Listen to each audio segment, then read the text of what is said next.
It has been far too long since I've spoken about this topic. Mostly because I've been avoiding it because I've been getting hate on social media about actually bringing stuff like this up. But today it is time for me to address the elephant in the room. Because on this channel I do not in any way try to mask my biases, and I pride myself on honesty.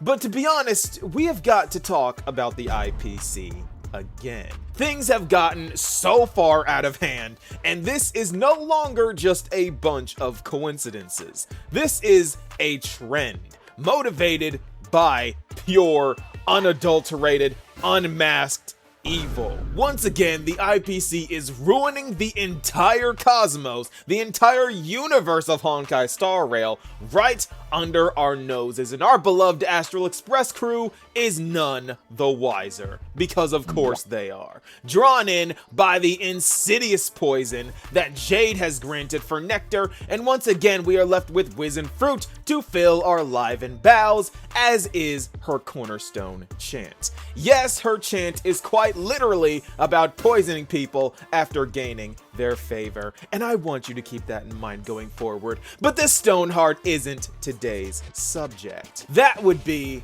Pearl, because in this video it is my goal to expose the various wrongdoings of the IPC in plain Arcadia. Yes, there is just so much wrong that has happened here, all due to the IPC's corruption, that it deserves its own video. And I cannot hold myself back anymore from talking about it. So join me on this journey as we further tear the mask off of this demonic corporation's face. Because this is the true face of destruction revealed. But first, the 4.4 special program is coming up soon, and y'all already know that I'll be live streaming my reaction. But to get back on topic, the IPC does not get enough hate. And this goes all the way back to the Belobog story and Topaz, because it was revealed later on that the entire interaction we had with her was planned out just to gain our favor.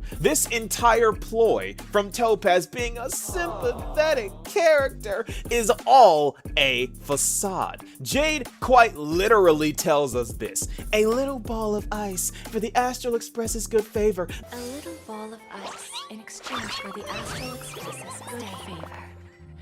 That's not a bad deal for the department. That is all it is. There is also Topaz's backstory being entirely false and made up if you verify it with her actual story, but even if you don't believe that, everything that happened has to be looked at under a different lens, because we know that every interaction we've had with these people were under false pretenses. Because we know from the War Dance story that the IPC couldn't care less about Belobog or their debt. They told us already, because what Belobog offers is infinitesimally small, and they don't care if they get wiped out or not. The only reason why they spent their resources to get a Stoneheart of all people, a high-ranking Stoneheart, to show up in Belobog, this backwater, backrooms planet for no reason, this ball of ice as Jade calls it. The only reason why Topaz shows up here is because we're here, gaining our favor. Our entire relationship with this faction is a lie, and I will keep speaking out on this until the Star Rail community finally gets it, the full extent of it. Topaz is not good. She has no moral compass. She is a corporate puppet meant to make a good impression. And she served her purpose, meaning that people still to this day think that she is the shining light of the IPC and everyone else is bad. But the lies of Topaz and Jade and the human trafficking that happened to Aventurine, along with the war crimes of Oswaldo Schneider, the transportation of Cyborg Boris into the Shinjo, the home of the Foxians, the terrorism that happened in Penacony, that they then turned around to blame on Penacony after they smuggled super weapons into the place, into a dreamscape of all places, the indifference to Amphorius, we now have plain Arcadia. So let me tell you what this objectively evil and villainous faction did there. Okay, so in the previous video of this series, I talked about the various and unendingly evil deeds of the IPC. And in the last video that I dedicated to exposing this faction is the fact that Currency Wars is designed as an iron tomb for how to take over and subjugate worlds. It is a literal simulator that we are feeding data to every time we play, so that the AI can get better at conquering worlds. But that was 7 months ago. Today, we gotta talk about the IPC and Plain Arcadia. Because a long time ago, I expressed my confusion at why the Strategic Investment Department ran Plain Arcadia instead of the Marketing Development Department. Because the whole thing with Elation would be better for advertisement than you would be investing into it. And the reality of this is that they used to. The Marketing Development Department used to run Plain Arcadia. And then Marcus Antali of the Intelligentsia Guild, which, as a reminder, is a part of the IPC, became the Herald of Death after getting possessed by Shuhu. And just so you know, Mr. Antali was specifically from the now shut down School of Evolutionary Perfection. The same school that nearly caused an outbreak of the anti-organic equation and the rise of Rubert 3. You know, the emperor of robo-racism that caused destruction comparable to the Swarm disaster?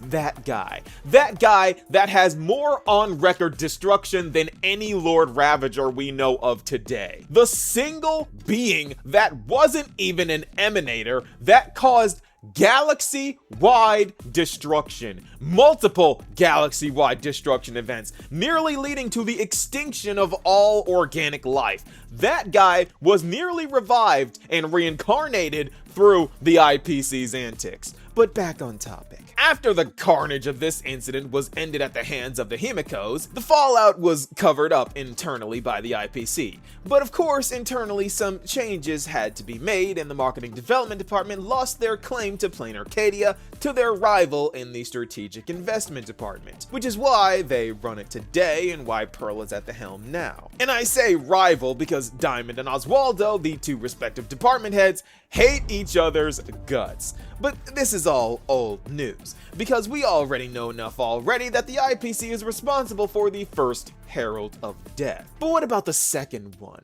What about Full Wish? Well, thing is, this is where things go off the rails. Because what happened here is a knotted net of corruption so entangled that we still do not know all of the details now. But it turns out that Shuhu's flesh was supposedly removed by a man named Gilliam Quinmere of the Intelligentsia Guild. But of course, due to the IPC's astounding incompetence, he failed and got himself suicided. And it just so happens that Miss Mia and Scott were spies from the Marketing Development Department who were given orders to cause chaos in the current Phantom Moon games, all to make the Strategic Investment Department look bad. Yes, 200,000 innocent civilians nearly lost their lives because Oswaldo Schneider's department wanted to cause a second Herald of Death incident just to make Diamond's department look bad, even though they were the ones who caused the problem in the first place. And it nearly worked. Why?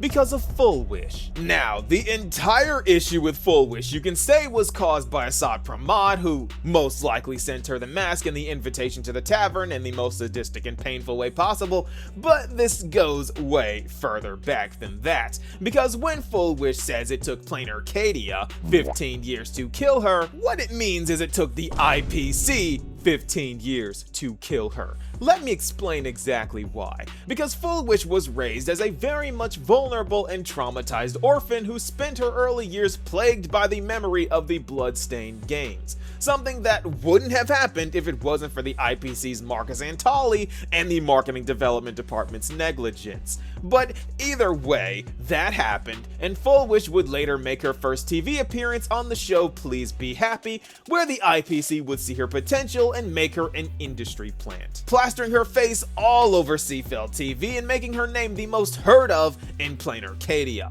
all to turn a profit from her tears and sorrow. Not at all for the purpose of spreading joy and empathy for the public that very much needed that exact thing, which led to Full Wish's mind shattering completely when she realized that no one was there to comfort her or support her. She was simply being used to be thrown away later. But what is truly tragic about this is that this isn't Elation's fault at all. This is not plain Arcadia's natural state of elation. Even Sparksy says that she would not go this far, and she has already distanced herself from humanity and would go way further than Sparkle for a joke. So we know that this is not plain Arcadia's natural state of elation, or even elation at all. This is the IPC's twisted and corporatized elation that Sparkle warned us about in 4.0. Those IPC folks are like a swarm of buzzing worker bees, tirelessly building their dull, mechanical business hives everywhere. The worst part is, these folks actually enjoy it. Their elation is mind-numbingly boring. And even worse, this dull elation has spread like a plague to every corner of plain Arcadia.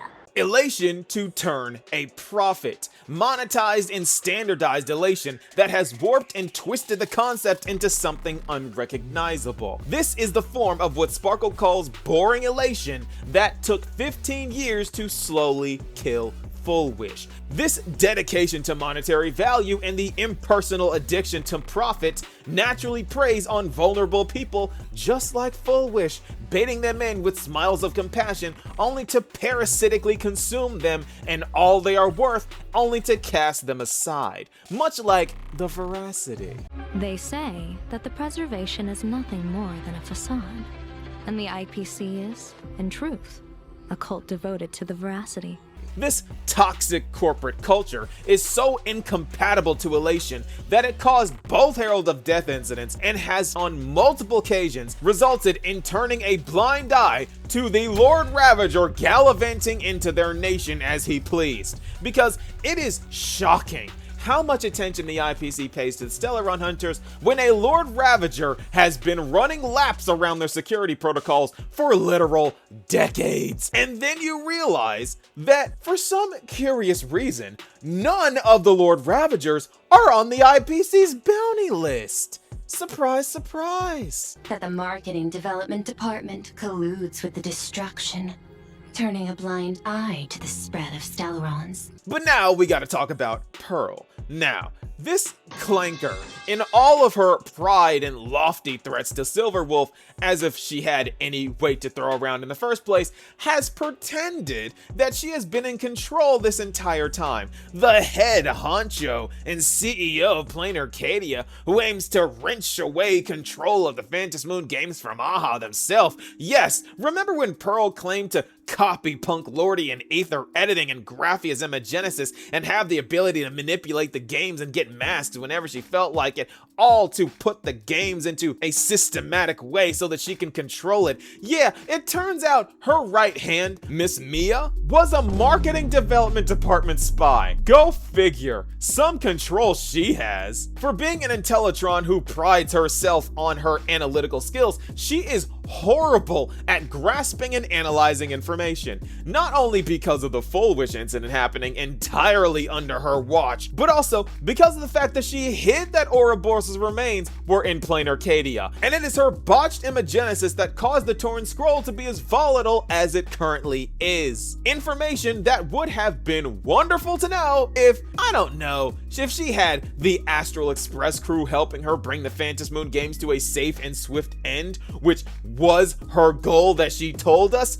As one of the 10 Stonehearts, I hope to bring the Phantom Moon games to a swift and safe conclusion. But no, she would rather sit back and watch from the safety of her office while sending us nearly to our deaths in the Torn Scroll. But that was just a one-time thing. Surely Pearl helps those who work for her, right?